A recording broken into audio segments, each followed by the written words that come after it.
The search terms that a shopper may have historically used to find your brand or product or category may not matter as much in the future as what the AI model thinks of your brand or product.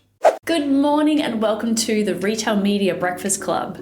I'm your host, Kiri Masters, and every weekday at 6 a.m. Eastern, I bring you candid and real discussions in the world of retail media and marketplaces in just 10 minutes. So bring your own cup of coffee and we'll get smarter about retail media together. Amazon's Rufus shows the future of AI shopping, warts and all.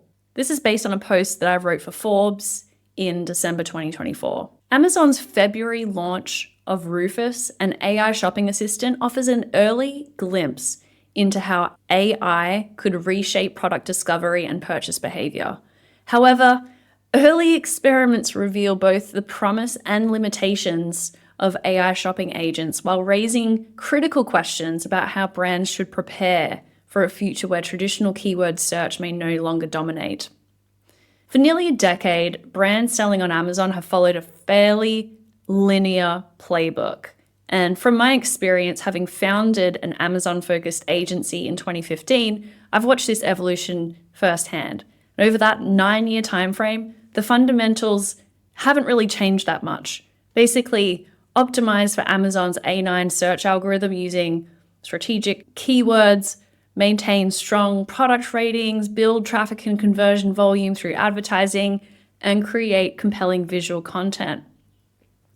And while tools and capabilities have become more sophisticated since those early days, we have now enhanced advertising options to create, there are just more ad types and more ad strategies that can be utilized. Now we also have advanced content features. A+ was not a thing back in 2015 for marketplace sellers. But the core strategy of, basically SEO for Amazon has remained fairly consistent. Rufus potentially disrupts this established pattern. There's some early analysis that I'll talk about in a moment that suggests Rufus considers signals beyond Amazon's traditional ranking factors, including content from brand websites and broader internet presence.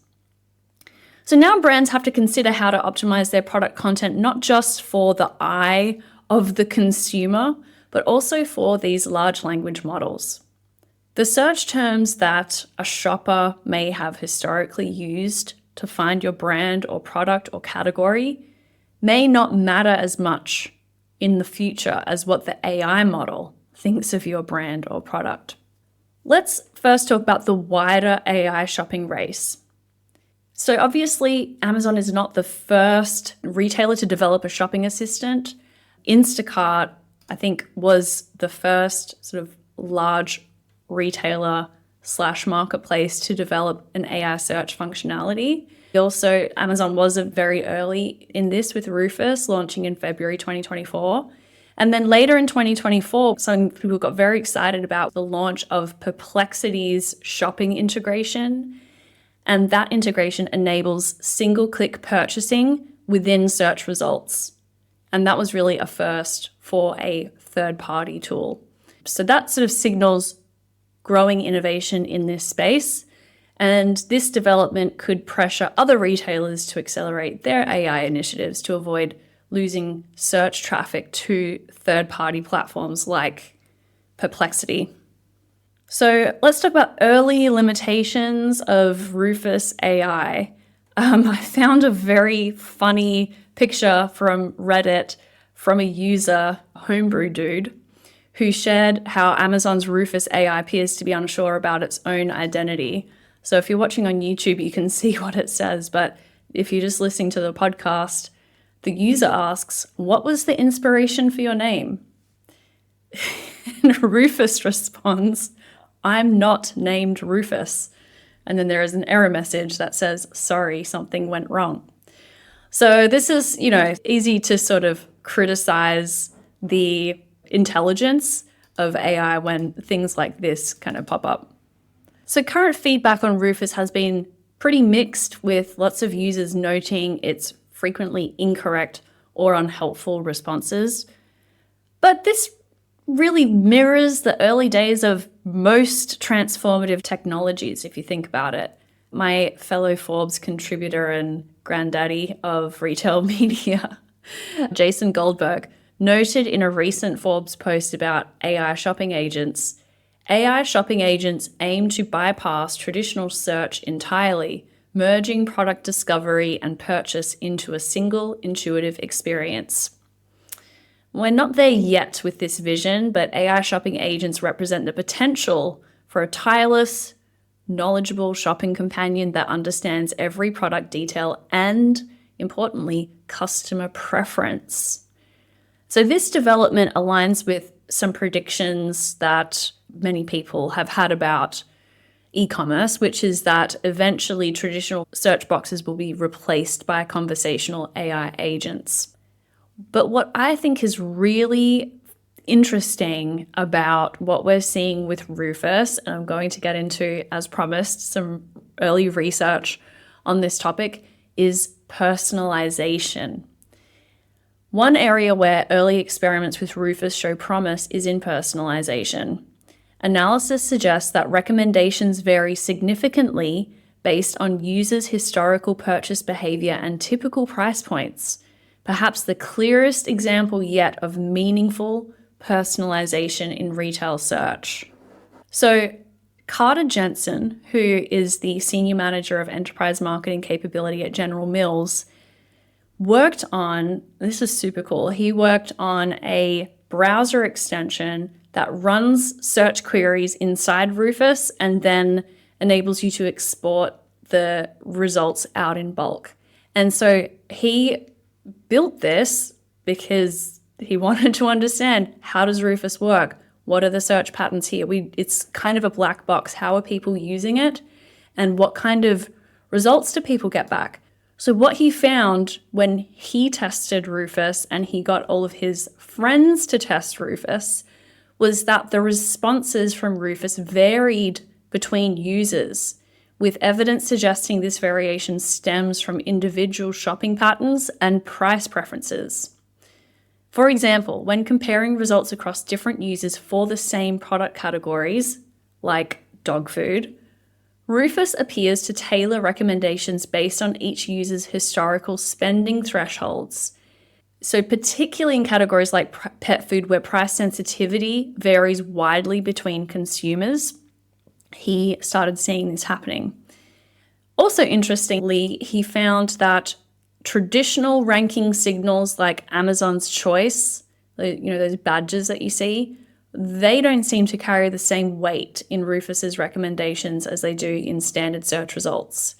And so Carter's interpretation here is that Amazon may be developing a different framework for AI-driven product discovery that relies more on personal shopping history than on conventional ranking factors like the A9 search algorithm from Amazon. Okay, so strategic implications for brands. What does this really mean and what can you be doing now? Well, I think it's too early to completely rewrite the Amazon playbook that we all have built our brand strategies around on Amazon, because we simply don't know enough about how this all works. But I think there's a few things that are emerging now. Number one is that high consideration categories are going to be impacted the most here. Carter said, while AI assistants may offer limited value for routine $5 purchases, it could dramatically impact categories where consumers invest more time and emotional energy in decision-making, like buying an $80 bag of dog food, where shoppers are very technical and very emotionally invested. Number two is digital presence and content evolution. So just as it is today, high quality content across all touch points is going to matter. But in this case, it's going to need to be optimized both for traditional search and like the human eye, as well as AI interpretation. So that's going to include considering how AI indexes different content types, so image text versus bullet point text, and understanding also that assistants may be pulling information from sources beyond the retailer platform. We may discover conclusively that Amazon is pulling product information from other retailers or from your D2C site in order to fill in gaps and make recommendations to customers. And finally, price positioning. While the early signs suggest price sensitivity in AI recommendations, brands need to carefully consider their pricing strategy and how it aligns with target customer segments. Now, something that's very interesting and was a late development in 2024 was whether sponsored ads would be shown in Amazon Rufus. So Melissa Burdick from PackView was the one that pointed me towards this initially, that there was an update to Amazon's API documentation in November that says that the platform may begin incorporating sponsored product ads into Rufus-related placements. And the actual announcement, buried kind of deep in this API update documentation, to help customers discover more products in Amazon's generative AI-powered shopping assistant, referred to as Rufus, your ads may appear in Rufus-related placements. Rufus may generate accompanying text based on the context of the conversation. So very interesting, and it does, there's careful language here. It may be included. We don't know for sure, but it seems like a pretty strong indication to me that this is going to roll out. One thing that was very interesting is that Amazon said that campaign reports, as in ad campaign reports, won't include Rufus metrics separately. So that raises interesting questions about how retail media is going to be affected by AI shopping agents. I would imagine, if there's not campaign reporting available for this initially, we will get it over time once the volume is there, because certainly advertisers will want to understand, like they do with offsite media placements, want to understand the effectiveness of this ad placement. So looking ahead, while the pace of AI advancement remains uncertain, AI shopping assistants like Amazon's Rufus will inevitably improve.